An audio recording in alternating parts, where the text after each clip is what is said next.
Welcome back to the ASUS ROG Dream League live here for the DreamHack Monster Energy Studios in Stockholm. And I'm sitting here again with Fogged and Slacks. Gentlemen, what a game one. Liquid, we all thought Liquid was going to win. 0 out of 3 for us. Good. Yeah, we were all wrong. I actually love it when we're wrong because it gives us so much to talk about why we were wrong and what could possibly be the reason for us being wrong. Fuck, what was the reason for us being wrong? We were influenced by him. Yeah, I hate being wrong. Thanks a lot, Team Liquid. You should have won that, you dummies. They actually should. I mean, almost. They should. According to us, they should have, right? I mean, based off draft and what we were looking at, we liked everything that Liquid had, but they laned it a bit weird. We felt, at least, we thought that it was going to be the Wisp and the Batrider in the off lane with the Timber mid, but they just kind of like went for their own thing. They had the Sven free farming. Even you were like, oh, they've got Sven free farming. Yeah, they're good. Like, they're good to go. But Sven free farming a lane, and you still lost. You could just see the disconnection though between the Liquid players. Like they were like.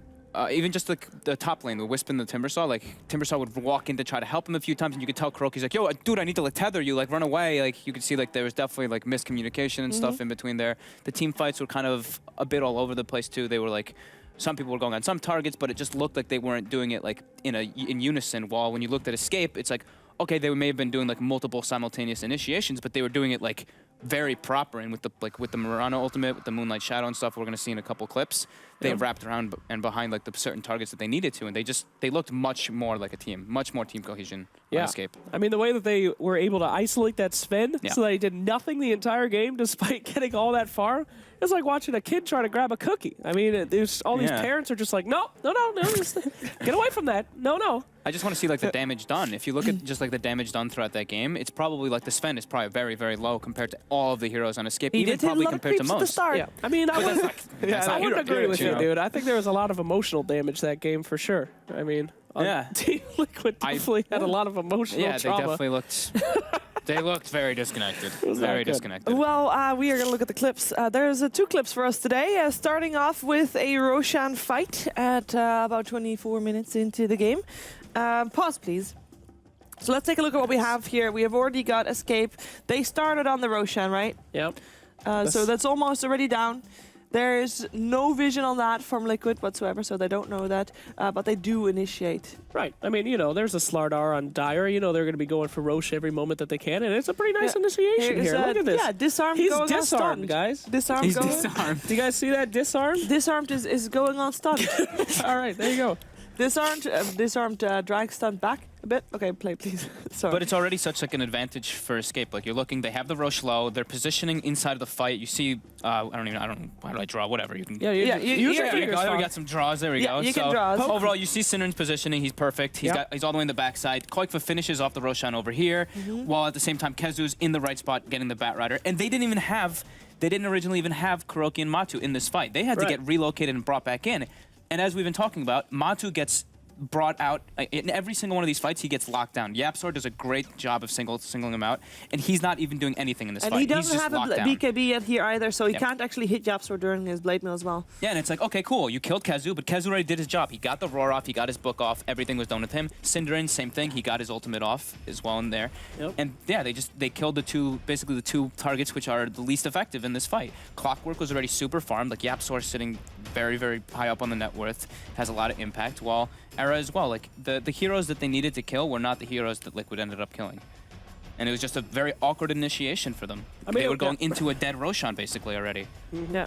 I think the laning stage already was going slightly the way of Escape Gaming, but it was maybe difficult to see because there was still a Sven free farming, and this fight kind of was the first fight where it was like, okay, they're actually in deep trouble. Oh, that's so accurate. Oh no, that happened. Yeah.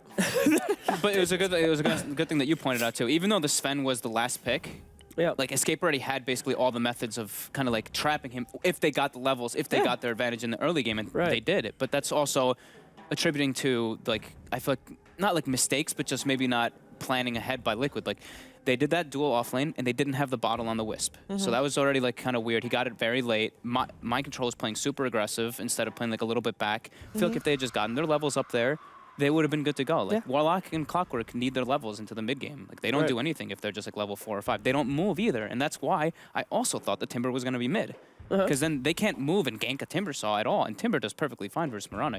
It's a free farm battle between the two of them. So just just a little strange to me, just seeing the way Liquid did it. That was a beautiful analysis. It was. We have another clip where it both, actually, this clip both showcases Escape Gaming doing well and also Liquid just being slightly disconnected here in this fight. So pause, please. Walk us through this here, Fogged. Both of them, so the 2 cores are already showing for Liquid right there. Escape basically has every single potential of getting on these 2 heroes. While in the meantime, now we don't really see this one on this map, but over here on the mini-map, you see Kezu's right here. Yeah, that was a terrible draw line by me. So Kezu's right here, already getting behind the back line. Here's the circle.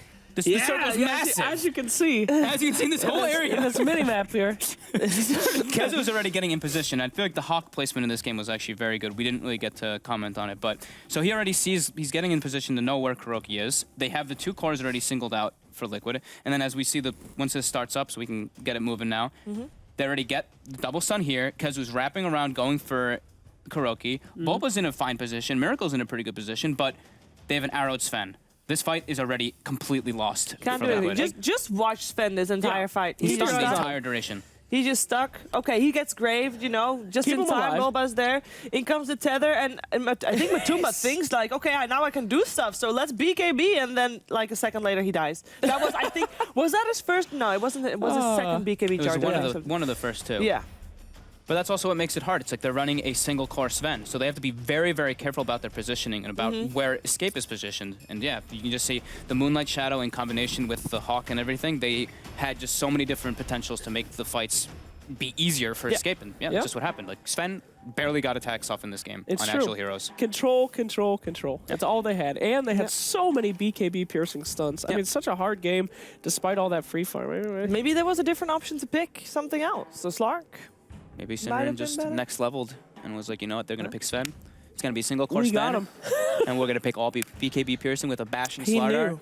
I mean, I have to say, though, that last pick, Beastmaster, going in the jungle, I mean, that was a hell of a pick. It really opened up the map for them to be able to do whatever they wanted to do, and he was super effective with his level 6. And it probably confused the hell out of Escape, or out of Liquid. They were probably like, what the hell is going on? There's a clockwork. Okay, this clock's probably going to go offlane. Then they see there's no one in the offlane. They see a support clock. They're like, we're not really dealing with this too well now. We're not really pressuring the safe lane that well. They did pressure a bit, but then Matu got caught in a very strange place also in that early game. Like after they took the tier 1 out, he got caught in like super deep land too. Next to the tier 2 bottom, it was weird. They just, the Beastmaster free farmed and they just didn't really have a response to. So if we think about MVPs for that specific game, we have the MVP vote running the entire series, of course. Oh, it's Synderen that's doing great here. We have Miracle as number 1, MVP 1.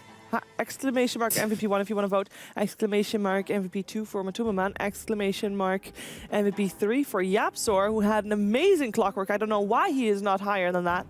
Synderen, I mean, this draft alone probably was a collaboration, but Synderen is the leading man there. So MVP 4 with an exclamation mark in front of it for Synderen, which a lot of people have already done.